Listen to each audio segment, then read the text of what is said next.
लीजिए सुनिए जयशंकर प्रसाद की लिखी कहानी ब्रह्म ऋषि। वाचन समीर गोस्वामी का है। नवीन कोमल किसलयों से लदी वृक्षों से हरा भरा तपोवन वास्तव में शांति निकेतन का मनोहर आकार धारण किए हुए है। चंचल पवन कुसुम सौरभ से दिगंत को परिपूर्ण कर रहा है, किंतु आनंदमय वशिष्ठ भगवान अपने गंभीर मुखमंडल की गंभीरमयी प्रभा से अग्निहोत्रशाला को आलोकमय किए तथा ध्यान में नेत्र बंद किए हुए बैठे हैं। प्रशांत महासागर में सोते हुए मत्स्यराज के समान ही दोनों नेत्र अलौकिक आलोक से आलोकित हो रहे हैं। रघुकुल श्रेष्ठ महाराज त्रिशंकु सामने हाथ जोड़कर खड़े हैं, किंतु सामर्थ्य किसकी जो उस आनंद में बाधा डाले। ध्यान भग्न हुआ। वशिष्ठ जी को त्रिशंकु ने साष्टांग दंडवत किया। उन्होंने आशीर्वाद दिया। सबको बैठने की आज्ञा हुई। सविनय सब बैठे। महाराज को कुछ कहते देखकर ब्रह्म ऋषि ने ध्यान से सुनना आरंभ किया। त्रिशंकु ने पूछा, भगवान, यज्ञ का क्या फल है? फिर प्रश्न किया गया, मनुष्य शरीर से स्वर्ग प्राप्ति हो सकती है? उत्तर मिला, नहीं। फिर प्रश्न किया गया, आपकी कृपा से सब हो सकता है? उत्तर मिला, राजन, उसको तुम ना तो पा सकते हो और ना हम दिला सकते हैं। त्रिशंकु वहां से उठकर प्रणामोपरांत दूसरी ओर चले।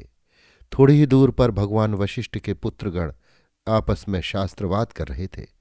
त्रिशंकु ने उन्हें प्रणाम किया और कहा, आप मानव शरीर से स्वर्ग जाने का फल देने वाला यज्ञ करा सकते हैं?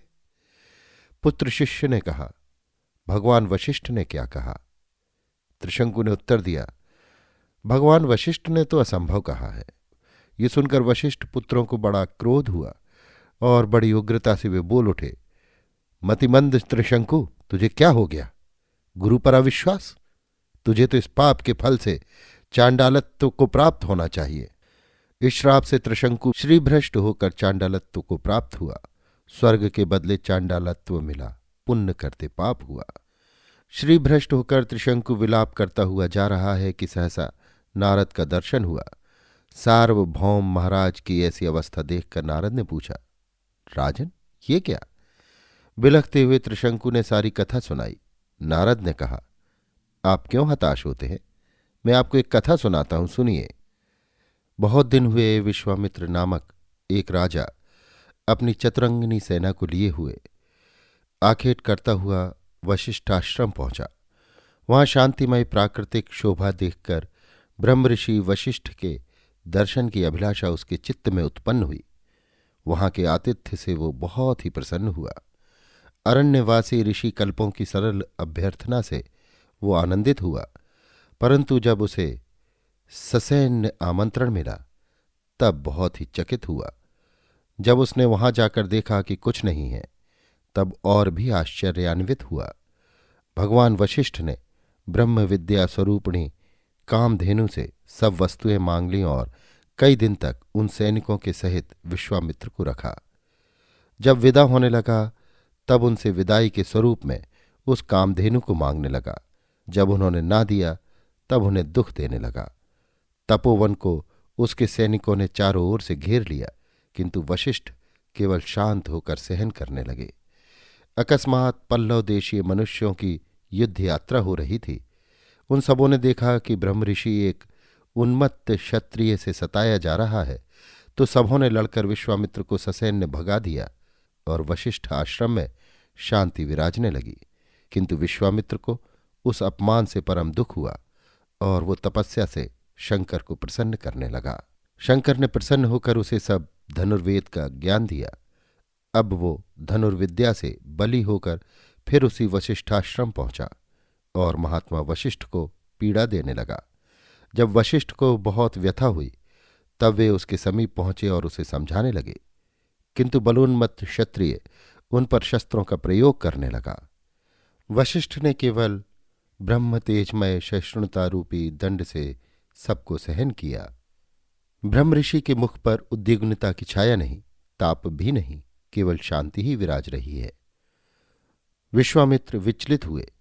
चित्त की चिंता स्रोत स्वनि का प्रवाह दूसरी ओर फिरा और वो कह उठा, धिंग बलम क्षत्रिय बलम। वो अब ब्रह्म बल पाने की आशा से घोर तपस्या कर रहा है। अब उसमें कुछ शांति की छाया पड़ी है। इतना कहकर नारद अंतर्भूत हुए। त्रिशंकु घोर चिंता में पड़ा। एक एक करके वशिष्ठ तथा उसके पुत्रों की सब बातें हृदय में बजने लगीं। विषाद तथा क्रोध ने उसे विवेकहीन बना दिया। चित्त में प्रतिहिंसा जल उठी। बार बार प्रतिहिंसा की ध्वनि उसके कानों में गूंजने लगी। किंकर्तव्य विमूढ़ होकर मंत्रमुग्ध की भांति विश्वामित्र की तपोभूमि की ओर चल पड़ा।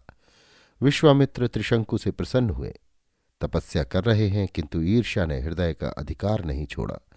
वशिष्ठ के प्रतिकूल होकर कार्य करने में वो बहुत ही आनंदित हुए और यज्ञ कराना स्वीकार किया। मधुच्छंदा इत्यादि पुत्रों को आज्ञा दी कि वे यज्ञ का समारोह करें, और ब्रह्मवादियों को भी निमंत्रण दिया गया। सब होने लगा, किंतु वहां जाता ही कौन है। वशिष्ठ पुत्रों ने सबसे कह दिया था कि चांडाल यजमान और क्षत्रिय आचार द्वारा संपादित यज्ञ में कौन भाग लेगा। आवाहन करने पर भी पुरोडाश ग्रहण करने के लिए देवगण नहीं आए। विश्वामित्र क्रोधान्वित हुए। श्रुवा पटक कर कहा, यज्ञ में विघ्न डालने वाले वशिष्ठ पुत्र भस्म हो और त्रिशंकु विश्वामित्र के तपस्या बल से सदेह स्वर्ग जाए। त्रिशंकु स्वर्ग की ओर चला, किंतु देवराज ने कहा, तिष्ठ तिष्ठ। त्रिशंकु अधपतित हुआ। विश्वामित्र ने कहा, अब हम नई सृष्टि करेंगे और बर्बरों को सभ्य बनावेंगे। देवगण चकित हुए और उनके अनुरोध से त्रिशंकु पुनः नक्षत्र रूप में स्थित हुए।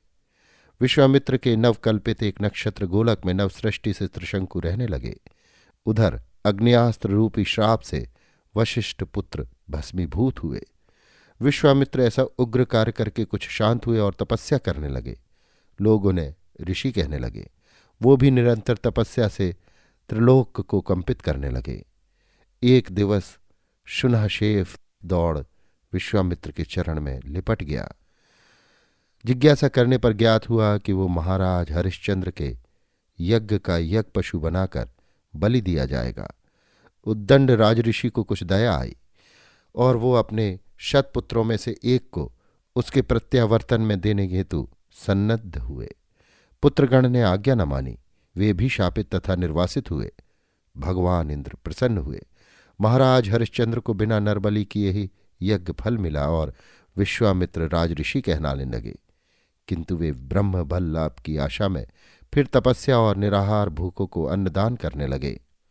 बहुत दिनों तक स्वयं निराहार रहकर वे भूखों को अन्नदान करते रहे। जिस दिन उनका वक्त पूर्ण हुआ और उन्होंने पाक बनाया, भोजन के समय में एक भूखा ब्राह्मण आया।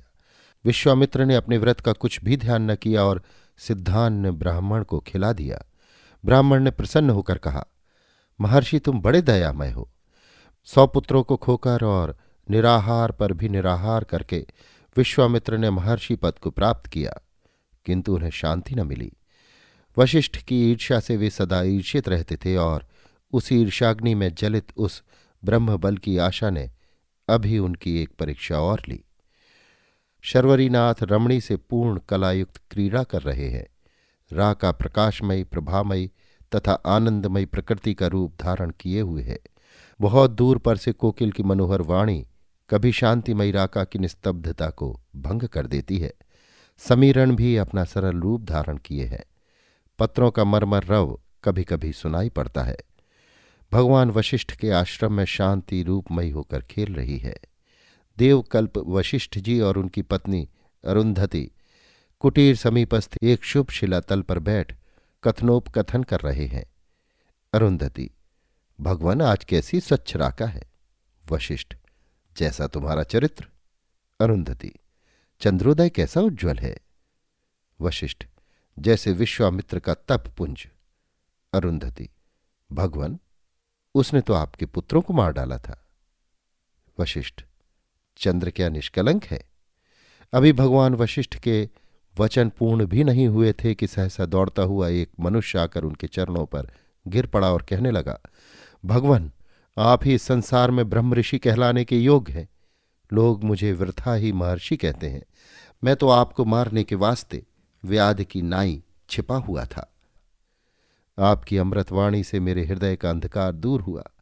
आज ज्ञात हुआ कि ब्राह्मण होने हेतु कितनी सहनशीलता चाहिए।